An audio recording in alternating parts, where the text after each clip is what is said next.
Mumbai Indians 195 run 4 wicket, 196 রানের target দিয়েছে দিল্লি ক্যাপিটালকে। তো সত্যি মানে ক্যাপ্টেন হরমনপ্রীত কৌর 74 রান এই 42 বলে, লাস্ট ওভারে 19 রান, মানে প্রথম বলে 2, তারপরে 4টে 4 এবং তার লাস্ট সিঙ্গেল 1 রান। লাস্ট ওভারে 19 রান এবং 42 বলে 74 রান, 8টা 4 32 এবং 3টে 6 18, মানে 50 রান করেছে পিটিএ। তো অসাধারণ অসাধারণ হরমনপ্রীত কৌরের আজ শটগুলো সত্যি মানে যখন দেখছিলাম মানে সত্যি মুগ্ধ, মানে সেই মারাত্মক একটা লেভেলের শট ছিল, প্রত্যেকটা শট ছিল একদম পুরো সেই দেখার মতো শট, মানে নিখুঁত শট ছিল একদম প্রত্যেকটা শট, যেখানে যেটা মারার দরকার সেটাই সেভাবেই কিন্তু ইউজ করছিল। এবং আর নাট স্কাইবার ব্রুন 70 রান করেছে 46 বলে, এও দারুণভাবে খেলে গেছে, 13টা 4।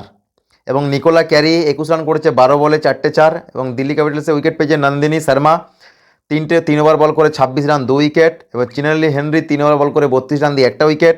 এবং নালাপুর রেড্ডি চারানি 4 ওভার বল করে 45 রান দিয়ে 1টা উইকেট।